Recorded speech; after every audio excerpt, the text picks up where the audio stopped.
Bonjour, bienvenue sur JWA, donc le journal web africain. Nous sommes le 19 mars, demain c'est le 20 mars, date très importante pour l'actualité panafricaine. Nous avons au Sénégal le référendum proposé par Macky Sall qui voudrait changer les 15 points importants de la Constitution. Mais aussi au Bénin, nous avons le deuxième tour des élections présidentielles. Le Bénin est en mouvement par rapport à ses deux opposants, notamment M. Lionel Zinsou, qui est proposé par le président de la République. Et enfin, au Congo-Brazzaville, nous avons les élections présidentielles avec le président Denis Sassou Nguesso. Pour débattre donc de ce dernier point, nous avons nos invités, M. Bernard Pongui. Donc, M. Bernard Pongui, vous êtes donc président du Mouvement démocratique de la jeunesse africaine pour le développement. Bonjour madame. Bonjour. Et nous avons aussi M. Sosten Samba, qui est du mouvement président Carton Rouge. Bonjour madame. Très bien. Alors, donc, demain, ce sont les élections présidentielles au Congo. Qu'est-ce que vous avez à dire? Est-ce que vous pensez que ça va se faire? Est-ce que vous pensez que c'est la dernière ligne droite? Que dites-vous par rapport à ça? Ben écoutez, là par exemple, nous voulons expliquer déjà au monde entier que les élections qui vont se passer demain au Congo-Brazzaville ne vont pas se faire dans la transparence. Nous avons déjà Sassou Nguesso et le régime en place, qui ont déjà préparé un grand système de fraude qui sont en place.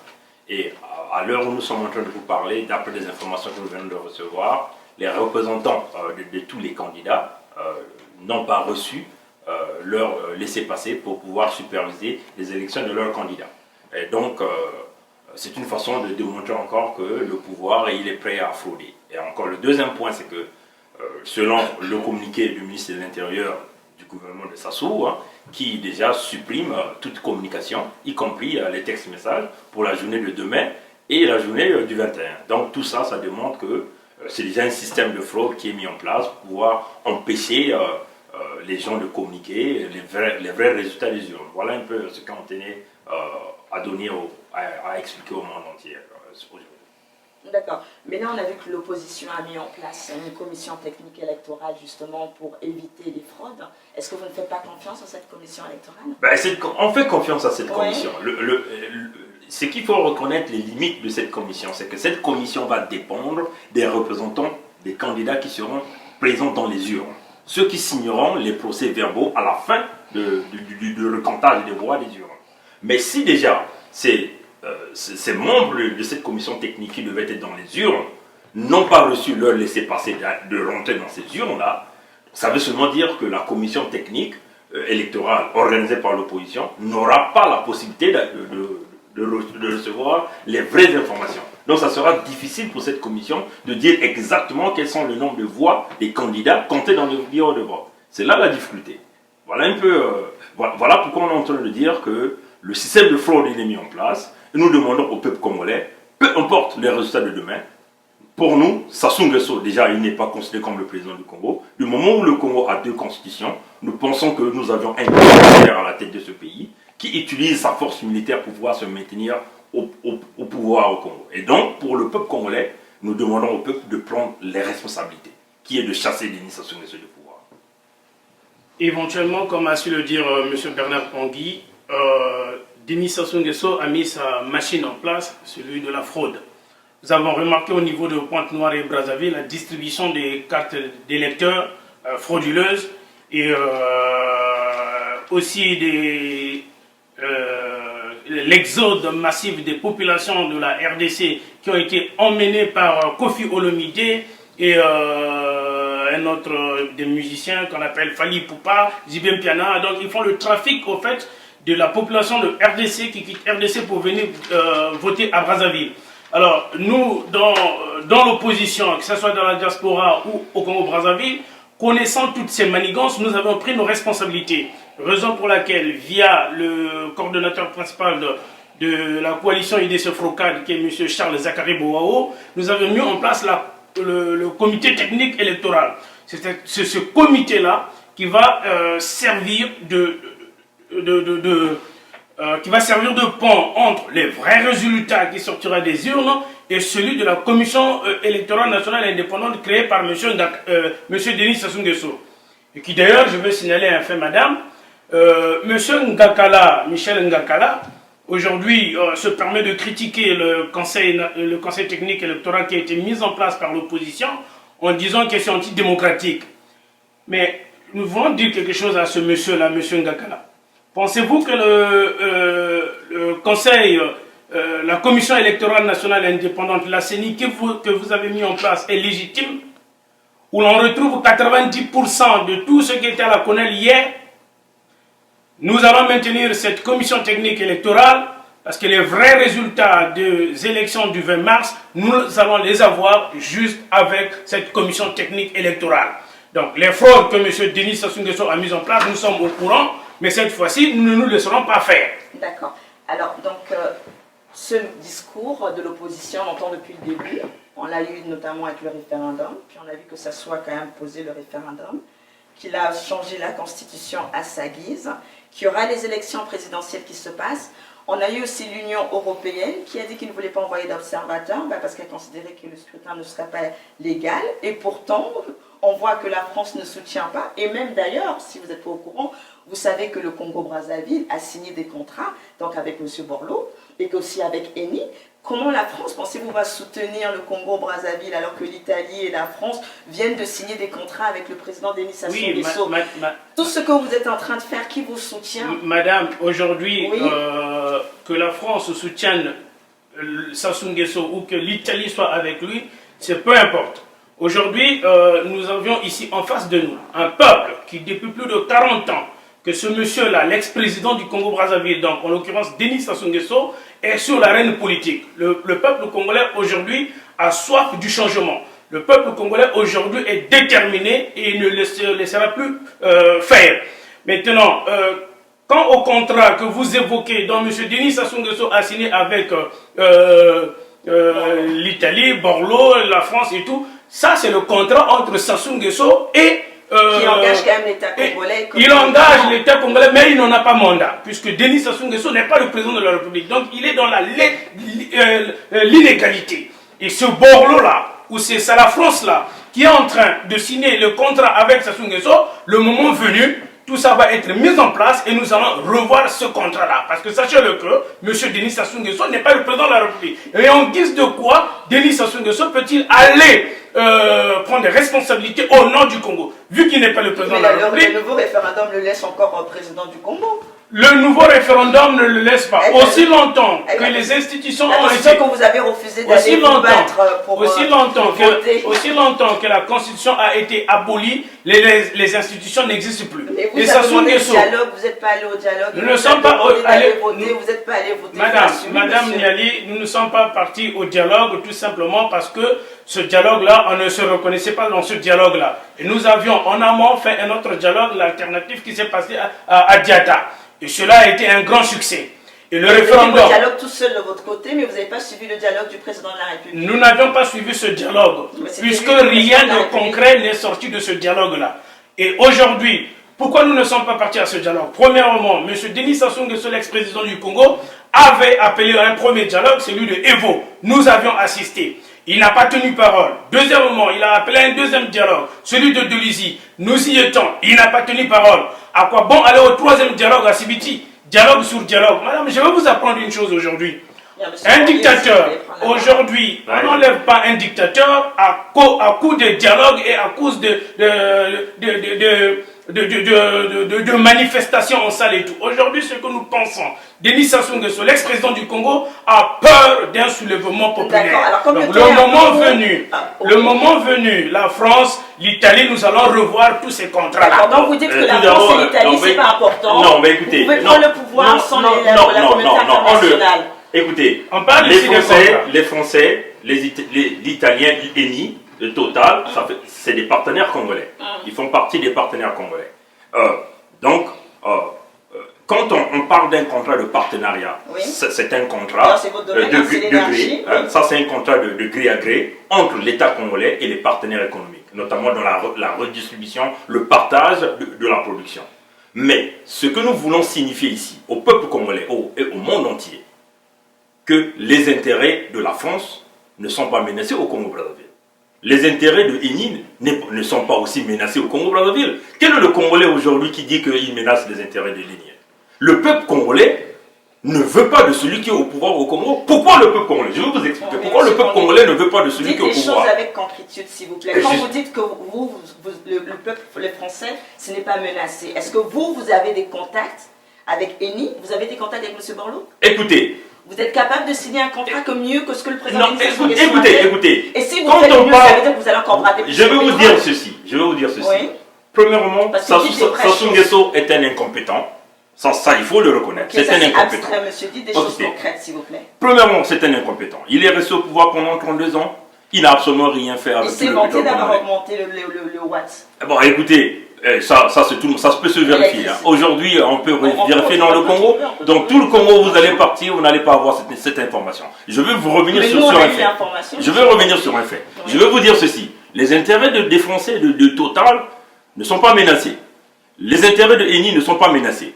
Le Congo est menacé par un individu qui est Sassou Nguesso avec un système au pouvoir qu'il a mis, un système de gangstérisme, un système qui est là pour juste conserver le pouvoir pour lui et sa famille et non pour les autres Congolais. Et voilà pourquoi, je parle au monde entier. Et je parle aussi à tous les partenaires économiques. Vous appelez les partenaires économiques. Je parle à tous les partenaires économiques du Congo que vos contrats ne sont pas menacés au Congo-Brazzaville. Les Congolais, le peuple congolais dans son ensemble, dans les 99%, ne veut pas de celui que vous traitez avec. Pourquoi? Parce que le minimum que vous donnez, que le peuple congolais reçoit de tout ce que nous avons dans tous ces contrats, le monsieur Sassou Nguesso ne le distribue pas d'une manière équitable à son peuple. Voilà pourquoi le peuple dit qu'il est incompétent, il doit partir.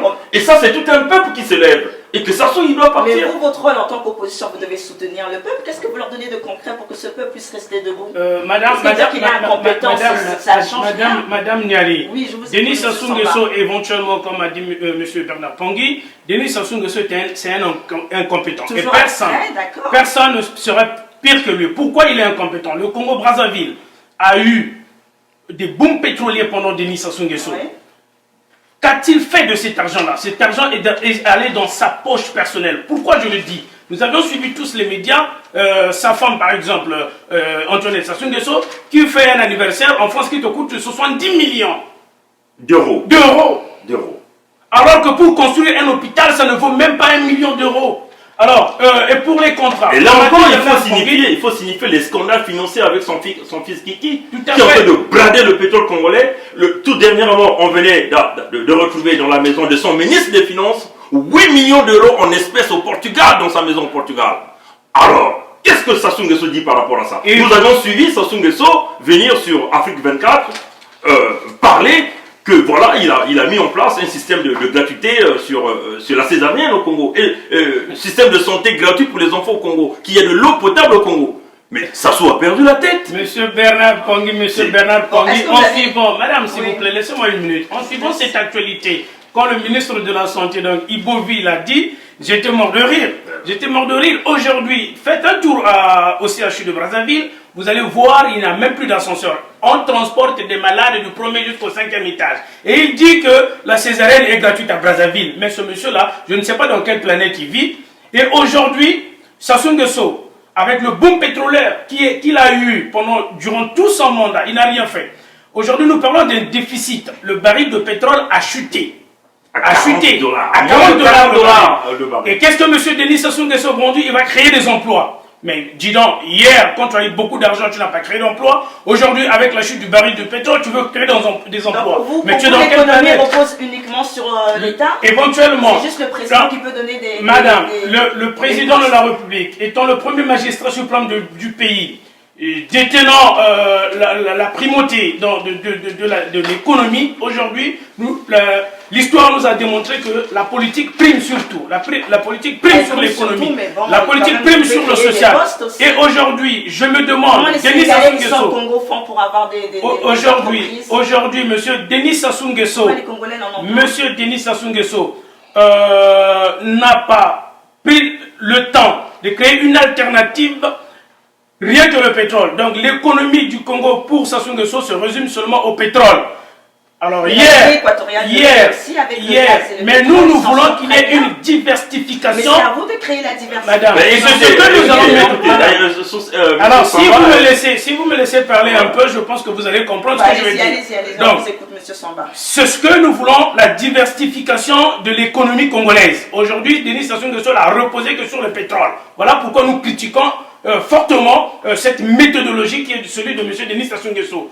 Nous avions le bois au Congo, nous avons le fer au Congo, nous avions la potasse, nous avons l'or, le diamant, nous avions 2 grands fleuves, nous avons la mer à côté. Monsieur Sassou Nguesso n'a pas pu profiter de ces mannes-là que nous avions. Alors il a reposé l'économie du Congo rien que sur le pétrole et aujourd'hui il nous parle de création d'emplois. Mais je rigole. Donc vos projets de société, ça va parler aussi de l'électricité. Écoutez, je veux déjà vous dire ceci. Je n'ai pas vu moi sur la jeunesse, tout ce que vous venez de citer. Je vais déjà vous dire ceci. Le système politique au Congo n'est pas un système qui est fait à ce que celui qui est l'entrepreneur, par exemple aujourd'hui, moi, en tant que Congolais, si je me décide d'aller installer une entreprise au Congo, le système politique de Sassou Nguesso ne permettra pas à un compatriote congolais d'installer une compagnie. Pourquoi? Parce que premièrement, Sassou pense que le Congolais qui va venir avec une entreprise va commencer à être un danger pour son devenir au Congo, si vous voulez. Et aussi, ça va être comme un truc de jalousie. Pourquoi? Parce que Sassou a mis en place un système qui est basé sur un clan, qui doit avoir le contrôle sur toute l'économie du Congo. Aujourd'hui, si nous partons dans les compagnies pétrolières qui existent au Congo, vous allez voir dans la sous-traitance, dans les compagnies de catering, dans les compagnies de maintenance, dans les compagnies même de sécurité, il n'y a que la famille Sassou qui est à l'intérieur. Vous ne trouverez pas quelqu'un, un autre compatriote, pouvoir investir dans ce domaine. Quand vous venez, premièrement, on ne vous donne pas le permis d'exploitation. Deuxièmement, on va vous traîner dans des circuits bizarres de justice. Ou troisièmement, on va vous racketter. On vous demande de payer 30%, 40% sur votre revenu, sur votre investissement. D'accord. Alors, en parlant toujours un peu de l'opposition avec le gouvernement. Donc là, dans l'opposition, d'ailleurs, ce sont des opposants qui se sont présentés pour être président de la République, notamment Claudine Mounari, Okomi Salissa, Parfait Kolela. Ce sont des anciens du gouvernement. Pourquoi est-ce qu'ils n'ont jamais fait de proposition de loi au gouvernement pour changer des choses? Parce que c'est bien de parler, mais il faut se faire des actes. Je vais déjà répondre à ça. Donnez-moi une minute. Je vais vous dire ceci.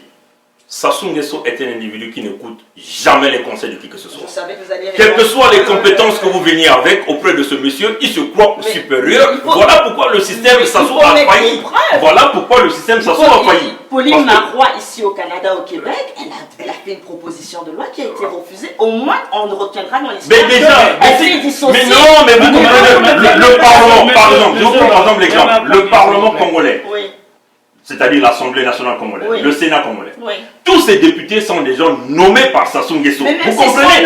Vous devez faire votre travail correctement. Je veux ajouter quelque chose. C'est la manière de réagir. Madame, nous avions au Congo-Brazzaville des députés compétents, vraiment compétents. Ceux-là que vous avez cités par exemple, M. Guy-Brice Parfait Kolela, Okombi Salissa, Mounari Claudine, j'ajouterai le général Jean-Marie Moukoko, qui a fait ses preuves sur le plan national et international. Avant et après la conférence nationale, et même il y a de cela 3-4 mois avec la situation au Centrafrique. M. Bernard Kolela, Guy-Brice Parfait Kolela, a fait des propositions énormes. Et aujourd'hui, les propositions qu'hier il a fait à l'Assemblée qui n'étaient pas acceptées, M. Brice Parfait Kolela l'a mentionné dans son projet de société que j'ai lu. Et donc nous avons, moi, M. Bernard Pongui, depuis longtemps, pensé que le Congo devrait marcher comme ça. Donc vous avez travaillé avec lui? Qui sont ses alliés? Les alliés de qui? De Jean-Marie Michel Coco. Nous ne pouvons tout dire ici, madame. Et aujourd'hui, les gens vont voter. Les alliés, on va vous parler des alliés sur le plan national ou international. Madame, déjà, monsieur Samba, madame Yali, pour le général Jean-Marie Michel Mokoko, je vais seulement vous donner les faits. Vous voyez dans les toiles, dans les nets, vous voyez partout dans les... Vous voyez l'engouement, les foules que ce général est en train de traîner dans tous les meetings qu'il est en train d'organiser. Donc ça crée une connexion, une synergie entre ce général et le peuple congolais. C'est une façon de dire que le peuple congolais, connaissant les compétences du général Mokoko pendant la période de la conférence nationale, le peuple congolais le fait confiance. Parce que si c'était un général qui était assoiffé du pouvoir, je crois que pendant la période de la conférence nationale, il était capable de prendre le pouvoir. Donc aujourd'hui, Sassou l'accuse de pouvoir mener un coup d'État.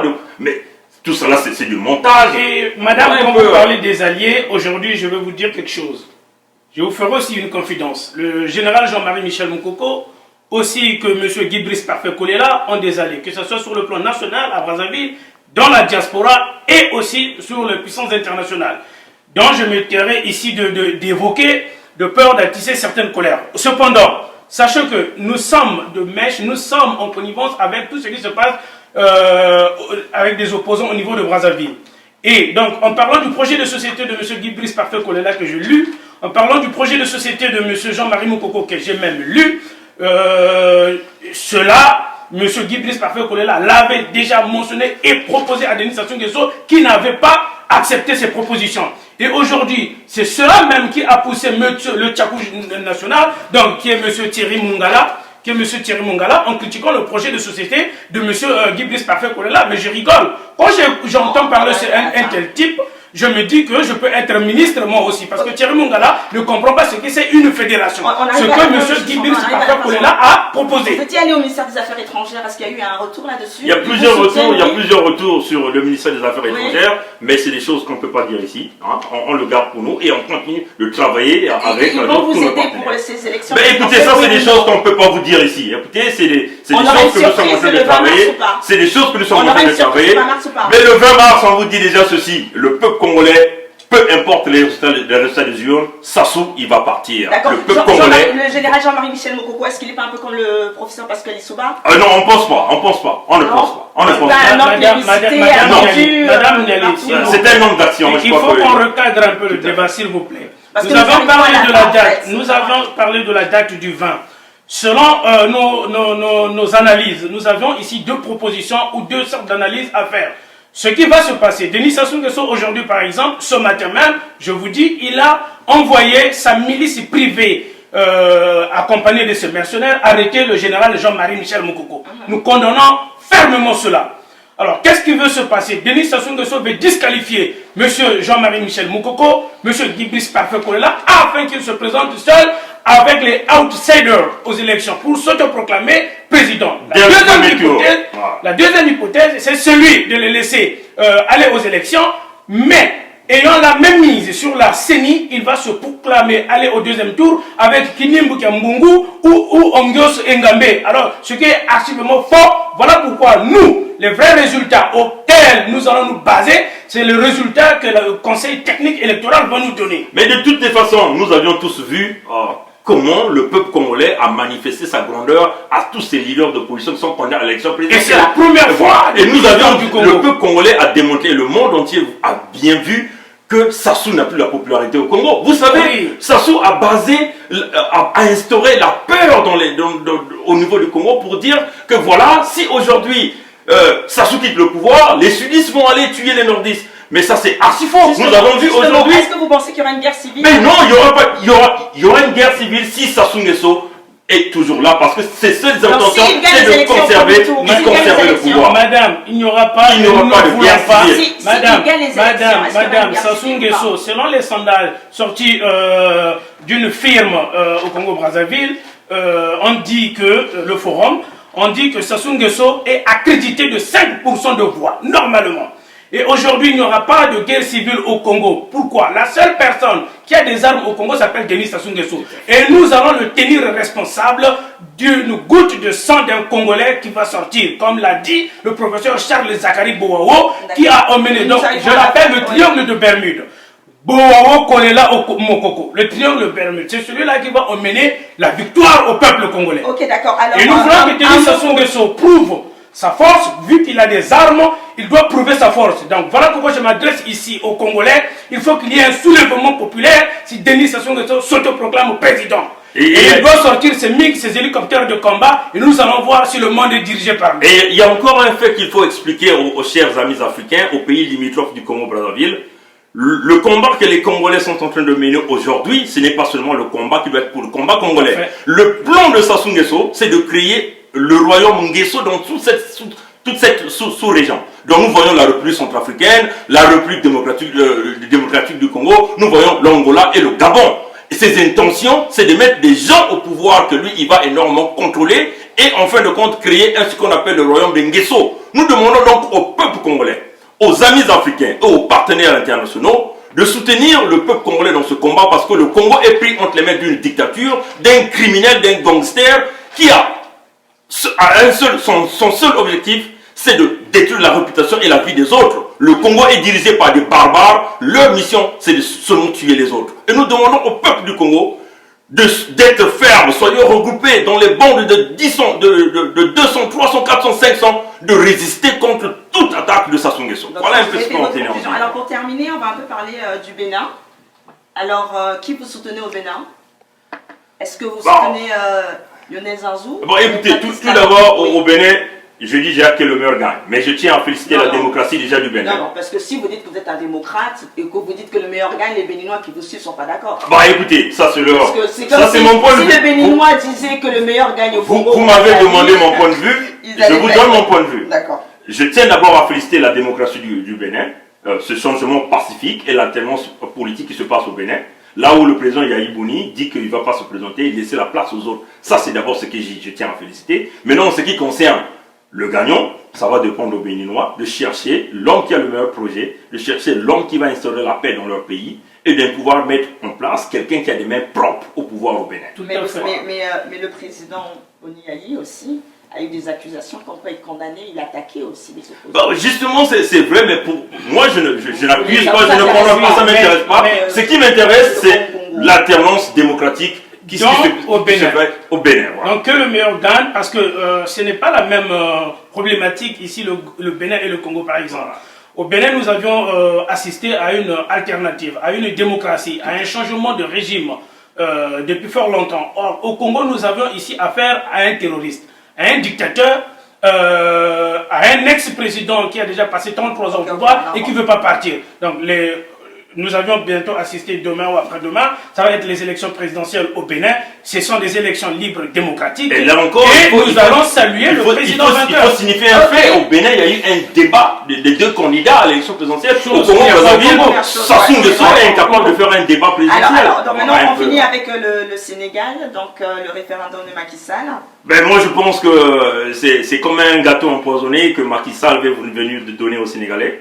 Moi, je vois que c'est vrai, c'est une bonne idée de pouvoir changer, aller partir de septennat de pouvoir à 5 ans, mais au quinquennat. Mais moi, je pense qu'il y a quelque chose de caché là-dessus. Macky Sall, peut-être, certainement, il a un plan. Le plan consiste à vouloir ramener une autre constitution et à pouvoir se positionner pour 2 mandats de plus au pouvoir au Sénégal. Éventuellement, c'est comme ce qu'a fait M. Jacques Chirac en France, par exemple. On est passé de septennat au quinquennat, alors qu'il avait déjà passé ses 2 mandats.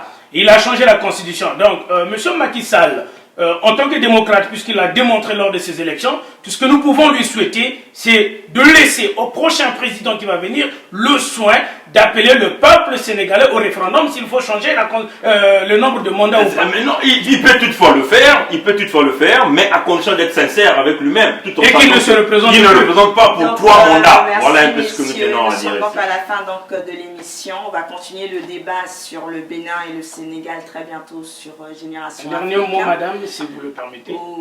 Oui. Ok, nous allons ici appeler, vous avez d'abord vu déjà, d'ailleurs, merci de nous avoir invités dans les locaux de vos chaînes, M. Bernard Pangui ici et moi-même.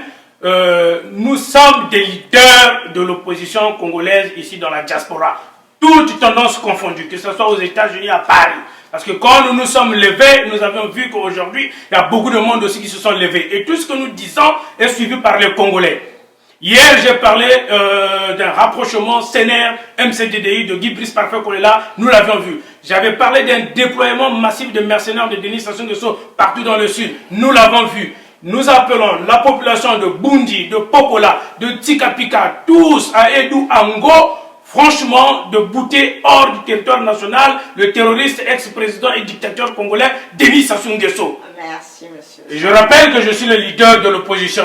Merci, monsieur Samba. Donc, nous allons revenir sur Génération Afrique. Nous disions tantôt que l'actualité va continuer pour le Bénin sur le débat. constitutionnelle avec les deuxièmes élections présidentielles, mais aussi le référendum du Sénégal. Donc merci monsieur d'être venu. Merci. Génération Afrique, une Afrique qui se réveille. Merci, au revoir.